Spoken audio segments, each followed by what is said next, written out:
Well, here's another precedent with your favorite video type, guys. Another carburetor issue. Let's get into it.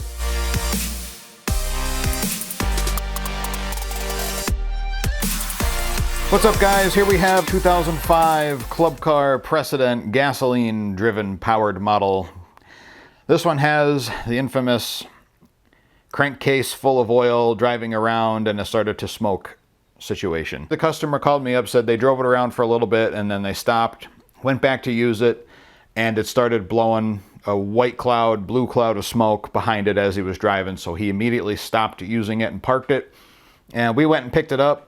I kind of gave him a few tips over the phone what to look for just to kind of give me an idea what the issue is. And I suggested checking the dipstick and shutting the gas tank off because I had a sneaking suspicion that the carburetor was stuck open and siphoning fuel from the tank into the crankcase.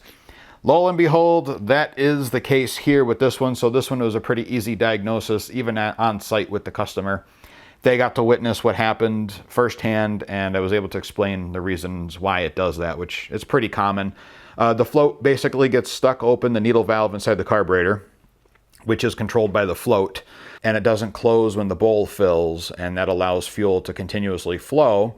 And the one thing that makes this happen more frequently with these carts is the fact that the carburetor sits lower than the top of the tank, and when you fill the tank to capacity, you know, the natural gravity wants to, and siphoning action wants to pull the gas out of the tank to the same level as the carburetor inlet, the fuel inlet. So that's, you know, if you have the tank filled to capacity, you know, you're gonna, all that fuel has a potential of being siphoned from the tank into the crankcase.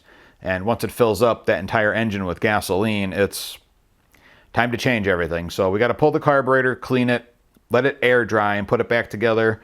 And then back on the cart, we're going to flush the fuel lines out real quick, change the fuel filters, and we have to do an oil filter change as well on this.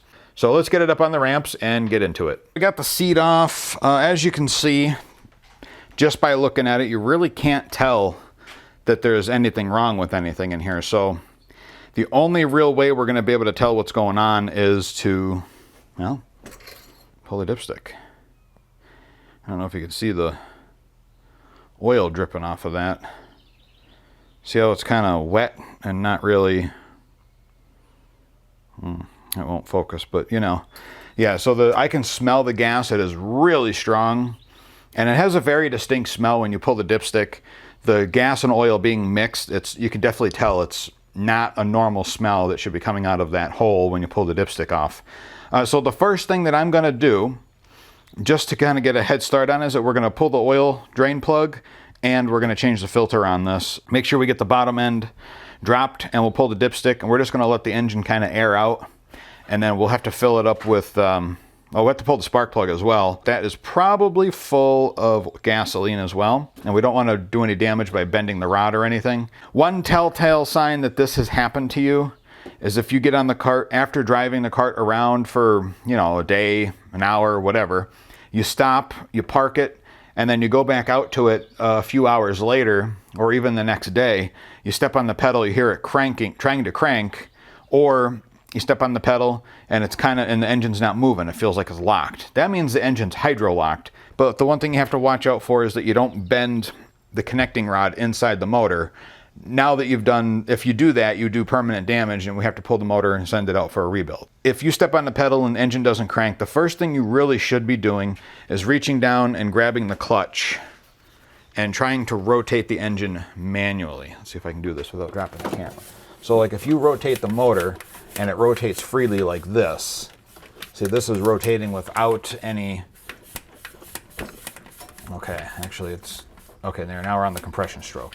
Okay, so it rotated, not a problem, up and down. So I know there's no gas stuck inside the cylinder, but we are still gonna pull that spark plug anyway, because what I wanna do is put a little bit of oil down in there and manually rotate the engine over, so that way I can make sure that the cylinder walls are well lubricated after being washed down with gas. Just in case, I mean, we don't want to cause any damage to the cylinder or the piston and rings, so we're going to go ahead and do that anyway. But the first thing, let's get underneath this thing and pull the oil. One thing you have to watch out for with this whole process is how messy it really is. rubber mat under here so I can get under here a little better. Hopefully you guys can see what I'm doing. There we go. Loosen the drain plug.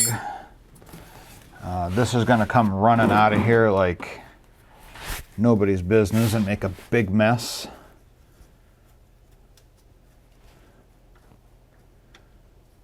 Because it's going to be mostly liquid.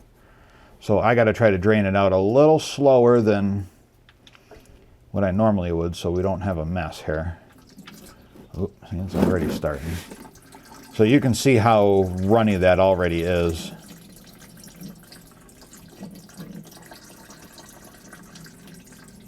Because if I just pull this plug right out, it's just going to go everywhere.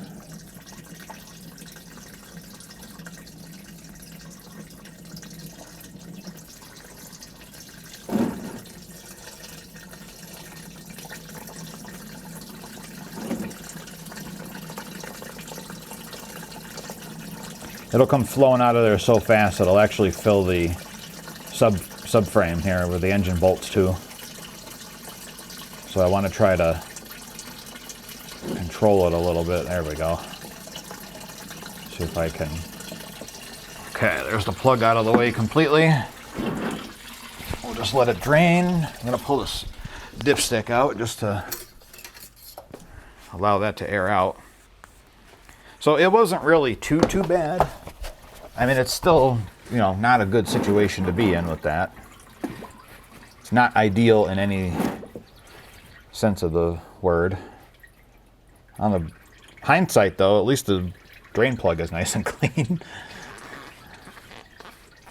See, this is one of the reasons I tell people to stop using ethanol-based fuels. I say don't use ethanol-based fuels if you have access to ethanol-free gasoline. If you don't, then you're kind of stuck. And I just did the service on this cart too not long ago. So I'll take my little Pennzoil drain pan here.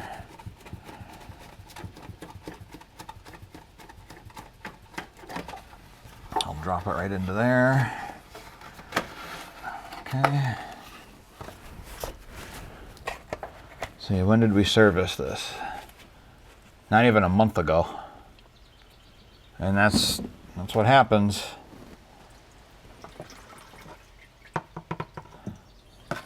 The filter isn't totally full of gas because it's still oily. I'm gonna wipe off the face here for the thingamajig, the oil filter.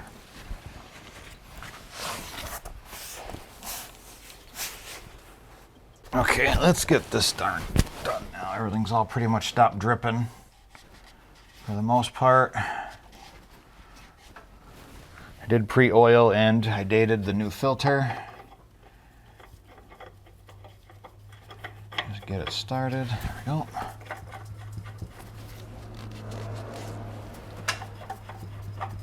Hand tight, guys. They don't need to be like majorly cranked down. I've had a couple of them come in that were just so tight that I had to put my special filter wrench on them, and I squashed the hell out of the filter so bad that it wasn't even recognizable as an oil filter. Somebody that's working on these is installing these oil filters so tight. It's ridiculous. Way, way, way too tight on some of them. It even tells you on the filter how tight to go, so no reason to go overly tight. Okay, drain plugs in, oil filters on. I'm gonna fill it with oil and we'll get it running. Boy, I hope I didn't lose my footage. This stupid plug for this external power on this camera is terrible. And it likes to just fall out of the extension cord I have it plugged into. Because I don't run this thing off of batteries because it would drain through them very, very quickly. All right, so 1.5 quarts of 10W30.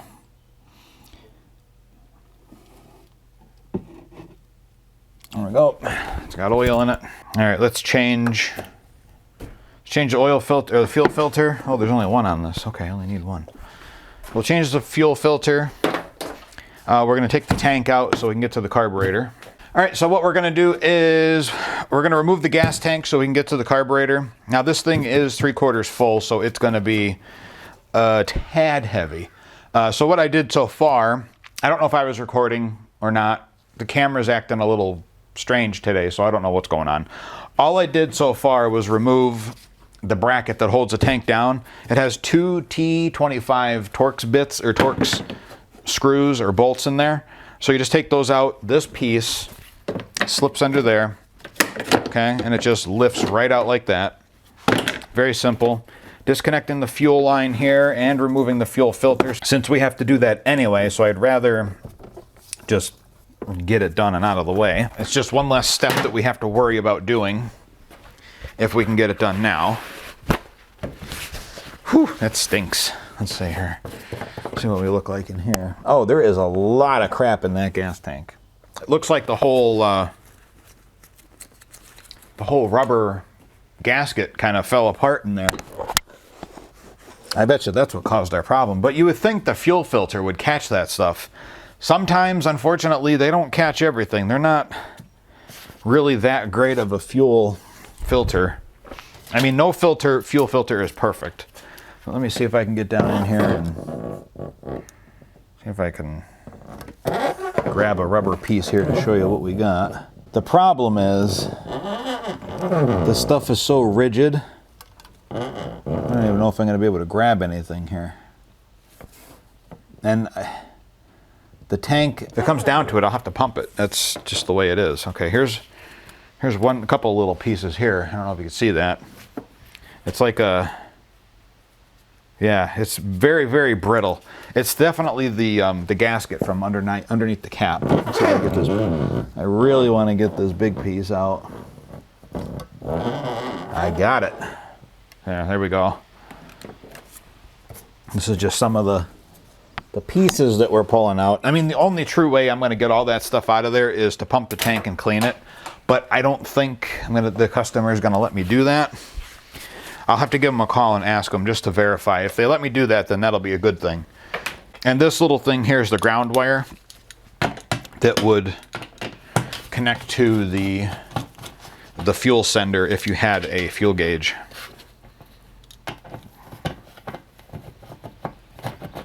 I believe that is a factory add-on. I'm just going to put it back in there because it doesn't need to be, that technically doesn't even need to be hooked up, but it is, so we'll leave it. All right, we're going to take this off too. This you have to be careful with because these things can break sometimes. Let's see if it'll, there we go, okay. As long as it moves, we're okay. There. And it's, I mean, you technically can remove this, but it's sometimes just easier to disconnect stuff. Let's see if we can lift this out now.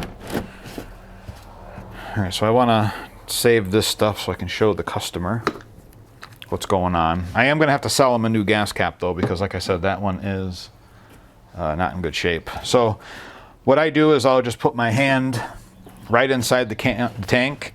When it's empty, it's really easy. All you got to do is just lift it out, but we got to lift straight up and it comes right out. And just so I don't get gas splashing everywhere, like I said, that's off. That's a vent. Put the cap on it. We'll set this down over here.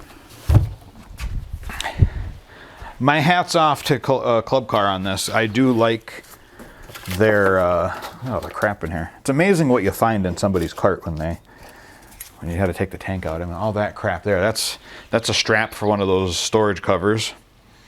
That's a cap for something. A spring and a lag bolt.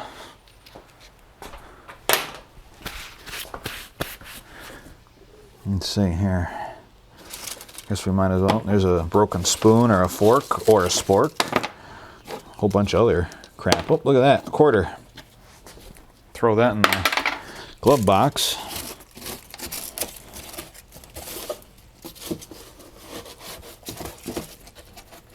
I'll get my screwdriver and kind of clean some of this out. as best as I can, because here's the drain right here. There's a little hole, and that's where the water drains out of. I really think, there's another one there. I really think they should have made these holes a little bit larger. It's only like a 5/16 hole or something. Okay, so this is all garbage here. We'll throw this right in the trash. Make sure there's no more money. If there's any coins and stuff like that, I'll usually put that stuff right in the glove box. It's a nice little surprise for the customer, and they say, "Ooh, money." I don't take anybody else's stuff. I always put it back. Okay, so now that we got the tank out of the way, you can see all of that room for activities. Now we can get on to the carburetor removal.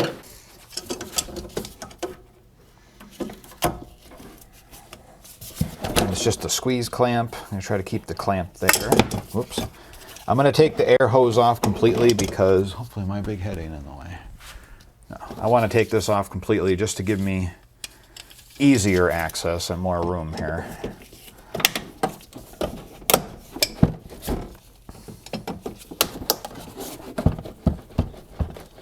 Come on, there we go, okay. And like I said, all that really does is makes it easier for me to get in here, so it's, fuel lines feel okay. I gotta pump that out anyway. That gas smells a little funky. I know it's a little dark, but all right, so two 10mm nuts are what hold the carb on. This is pretty straightforward stuff like any other club car.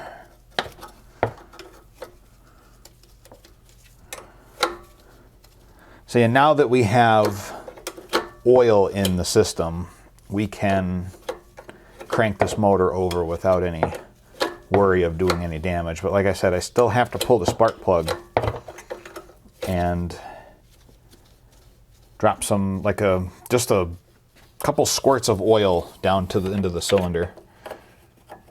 And all that's going to do is help lubricate the cylinder wall and piston rings and all that stuff, so we don't score any or create any further damage.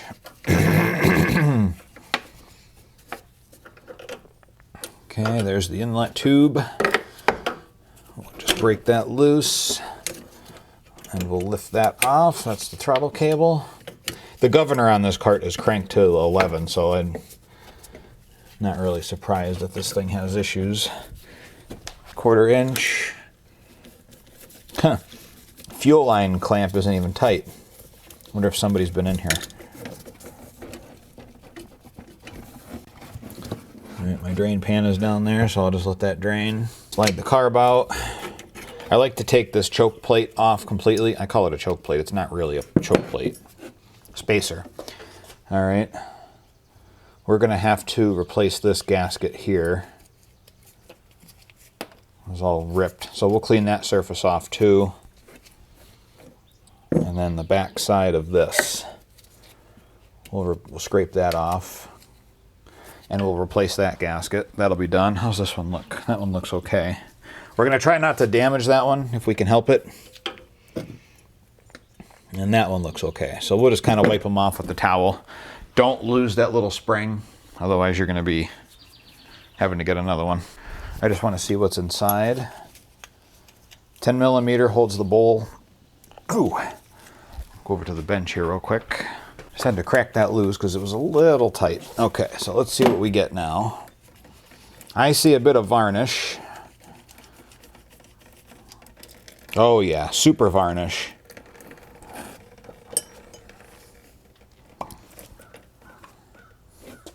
Okay, so I don't know if you guys are gonna see this. See how yellow that is? And you can see the dirt that's in there too.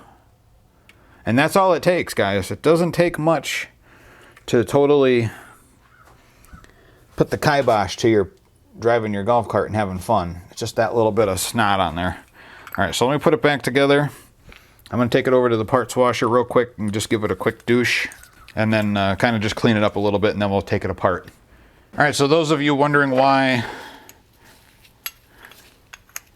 I don't just take it over to the parts washer and clean it first. Now, let me show you what ends up inside. So that little bit of fluid right there ends up inside the bowl and will give us a false reading. I know I've mentioned that before in previous videos, but that's why I wash them after I drain them. So that looks pretty good. That turned out really good. So I'm going to pull this apart over at the bench and we'll see what's going on.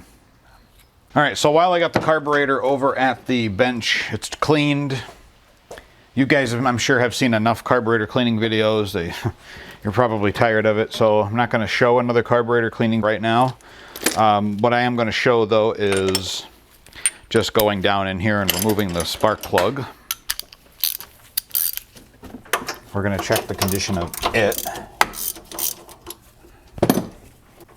Now, one thing I have to mention, another cause to this issue is when the overflow tube, oh yeah, look at that. I don't know if you can see that, but the spark plug is a little wet. I don't know if you can see that or not. So I'll hit that with carb cleaner too, just to kind of knock off the crap. All right, and I'll let that dry. So what I'm going to do now is go on the other side of the cart. I have to move my camera power supply here. Hopefully I didn't just unplug it. Nope, we're good. And I'm going to manually roll the engine over. There's no key in the ignition. It's in service mode. I just want to see if, careful, not really put my face over the hole, but I just want to see if anything comes flying out. So far, so good. It's probably all leaked down into the crankcase. Yeah, there's nothing in there. I can see the piston coming up and down. Okay, so it's actually dry in there, which is a good thing. But what I want to do, actually, is put the key in it. No carb on it. I want to check compression. It's been a while since you guys have seen this tool come out. I typically do this off camera. But this is just a regular old compression tool. You can get these on Amazon. I have links down in the description. All right, so let's put a key in it, crank it over. There is oil in it, so we're good there. Okay, we're gonna put it in service mode and crank it over.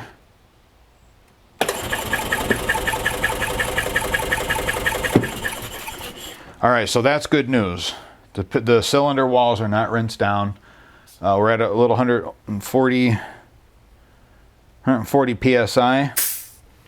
That's pretty good. So I think we got lucky on this one. That's a dry compression test. It is a little wet. There's a little bit of wetness to that. So I am going to do a wet compression test now, which is where you take a little bit of oil and you put it down in the cylinder. And now when I say a little bit, I mean a little bit. You don't want to dump any more than like a teaspoon. And that even might be a little too much. Okay. That can doesn't really put out a lot. So now what I'll do is I'll come back around this side, turn the key off, and then I'm gonna just look in there, roll the motor over by hand, ever so gently. There we go. Okay. And the reasoning I'm doing it by hand and slowly is because I don't want to get smashed in the face with oil, because it'll come out of there at pretty high velocity. 2, I don't want to make a mess on the cart. Not that you can tell that I washed it, but it was washed when it was pulled from storage. And 3, I want to try to lubricate the sidewalls of the piston. All right, so let's do another compression test and see what happens. Oh, that is much better. Look at that, 180 PSI, 175. So the wet compression test did help. That's a good result. That is where we want it to be. So now that the cylinder has been coated with fresh oil, it's going to take a little bit of time now for that to set back in again, because we don't know how much oil was down in there. So that's something to keep in mind if you do this at home. you want to definitely go through and get a compression tester, because you never know how often you're going to use it. That's actually part of the service routine, is to do a compression test on these engines. All right, so now we'll put the spark plug back in. It should be clean now. Yeah, so you can see it's cleaner now, it's dry. There's a little bit of moisture on the tip, but it's nothing I'm worried about. It's just carb cleaner. It'll burn off after the first couple of cycles. Now the carb should be nice and dry, so we'll go ahead and hope you guys can see what I'm doing. I should be using my left hand here. I keep blocking everything. I'm right-handed, so it's tough. Okay. Spark plug wire back on, turn the key off. I don't want to accidentally crank it over. Also, too, these magnetic spark plug sockets, these are really nice. These worked out really well. I've only used like 2 of them because most of the time I'm dealing with the 13/16. But this makes it really easy for pulling the spark plugs out of, like, say, the Kawasaki's. Even the Robin engines, it's really nice. I like it. Makes working on my Z-Turn a lot easier too. I'm gonna reassemble the carb and we'll bring it back in and put it in the cart. All right, so I've already gone ahead and scraped off the old gasket material. This one is still good, so we're not gonna change it. We just have to change the one that goes between the carburetor and the intake thing. We'll call it a thing. It reminds me of like a snorkel, so I like to call it a snorkel, even though it's like just an intake thing. That one's good there. I actually would like to wipe the surface off. Now this gasket is the one that's stuck to the carburetor, and this gasket is still good. This is the one that goes between the insulator and this plate. So it goes up against that insulator. And then we'll slip this on. Actually, no, we're not. We're gonna... So this spring here, this is the throttle return spring. So this will hook onto that little hole there. And then what I'll do is I'll just dangle it over that bracket like that until it catches. It hooks into that little hole right there. Hope you can see that. Right there. And then that all goes and smashes together like so. So that's basically the carb assembly. And that's what that's supposed to look like there. So when you throttle, that spring is what returns the butterfly valve to closed. So we'll move that out of the way, move this out of the way for a moment. Slip this on, slip that on. Not installing the fuel line yet. We can push that there. Hook our throttle cable back up. Look at this. This is already running at partial throttle and it's not even running. All right, so now I got to scrape that off of that. That's not going to be too hard.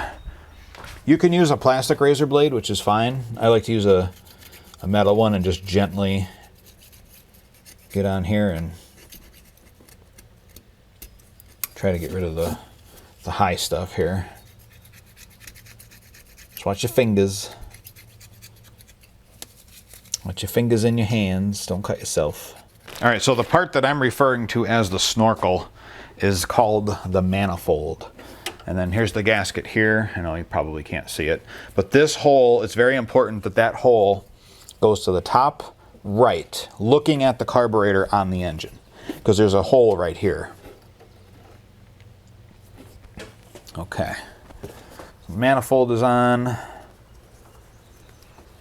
Tighten. When I put these nuts on, I put them on partially until I get them both started, because if you don't, you can't move this around and it makes it difficult to get it on. And then I'll tighten them up by hand, get them touching, and then just a couple of light turns. You don't have to tighten these down too far. If you do, you might end up cracking this manifold. They call this the manifold. Probably because this is where the PCV hose hooks up and the intake hose. My assumption. That's just what I think. I don't know. I don't know why they call it a manifold. Thing, intake, air hose, sucker. Okay, so now what I'm going to do is, just because I want to make sure that this fuel system is pumped out clean, I want to hook up my diaphragm pump here so I can just pump the fuel, the crap fuel, out of the pump. Not much, I mean just a little bit. Might not even be anything in there at all. No. Okay. Let me get this out of the way for a minute, because the next thing I'm going to do is I'm going to return the fuel tank back into the cart. Get this out of the way. We're done with this. Nasty ass gas. Get that down there. Put this out of the way. Don't have any water out here, so I can't even really clean that up, and I'd like to, but I can't. Okay. All right, so here's the gas tank. Now that we've gotten it out, it's not that heavy, so we'll slide it right back in. I probably should have put this on first. Don't forget to install the air intake before you put the gas tank back in. All right, you know what? I'm not about to fight with it, so that was easy enough to just lift it out. Now I'll install the air hose intake. Ay. What a project. Okay, there's that.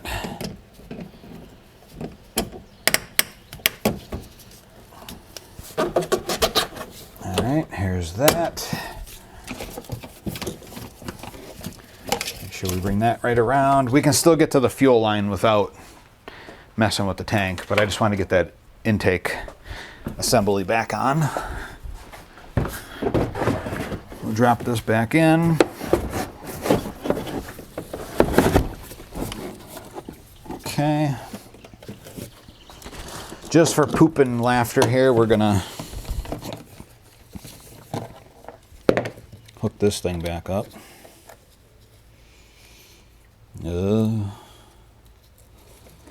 Almost dropped it.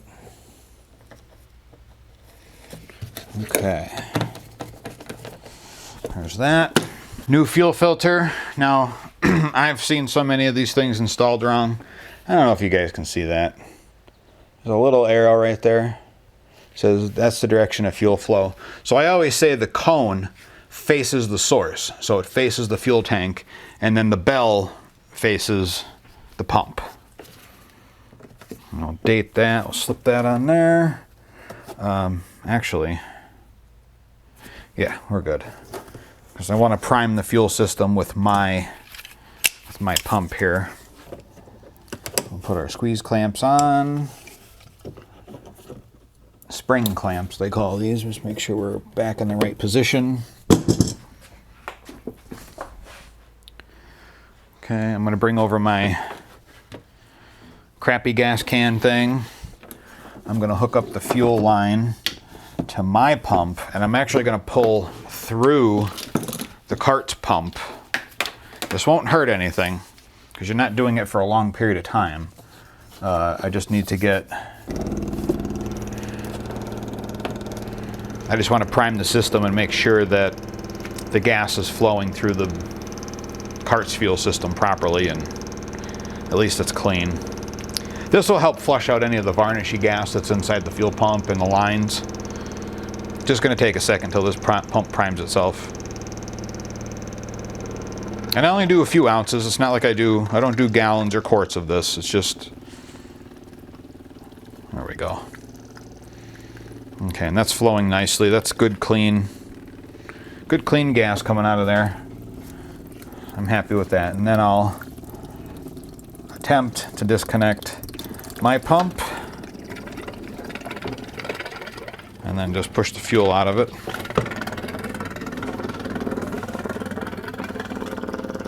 There we go. This way it's not dribbling all over the place. And then hook it up to itself, disconnect it from the battery, get this crap out of the way, hook the fuel line back up to the cart, hook our fuel line clamp back up and tighten it down. Now this thing should be ready to rock and roll. Oh, there's that filter. This thing should be ready to rock and roll. Oh, we gotta hook up our vent. Oops. Hook up our vent line here.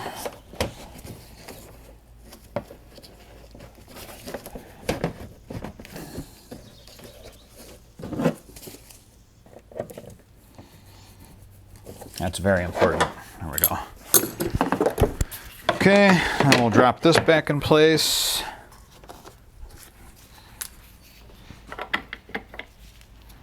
It is such an easy thing to do, just removing the gas tank. I've had a few people tell me that it's easy to do, and I know that. I know.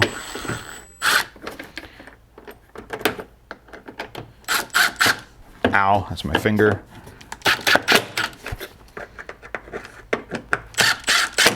Okay, this customer has this thing cranked to 11 on the governor, so we got to be careful. See if it'll start. I'm actually going to run the throttle down here because if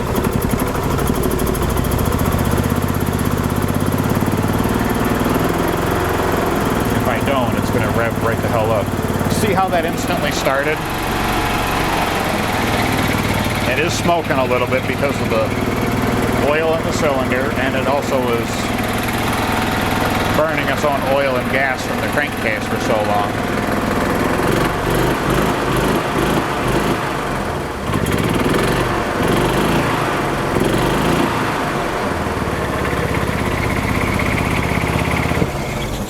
Okay. So it appears to be good. So now what I'm going to do is I'm going to let this sit for a little bit, and then I'm going to come back and check the oil and make sure that the oil isn't filling back up with gas, because that's going to suck if it does. All right, guys, that's going to do it for this one. This one is done. It's been about a half hour to 45 minutes or so since we finished up all the work on this cart. I just checked the oil. The oil level is exactly the same as it was before. I did double check it when we put it on flat ground and then came back to it a little while later. Checked it again. Oil level's good, so we don't have to worry about that. That problem is now fixed. So what I'm going to basically do is advise the customer to start using ethanol-free gas. We do have ethanol-based or ethanol-free gasoline available to us in our area, just because of the large golf cart community that is around here. It smells like what gas used to smell like in the 90s, which is kind of nice. It kind of brings back memories. Not that I huffed gas or anything, I'm just saying, it's just the... Never mind. Anyway, all right guys, that's gonna do it for this one. Thanks so much for watching. I really do appreciate it, as always. Be sure to like the video if you liked it. Subscribe to my channel if you already haven't. Ring the bell to be notified anytime I upload a video to the channel. Check the video description for links to products I use every single day to make these videos. Using my links below does earn me a small commission, but it doesn't cost you anything extra, and it does help out this channel.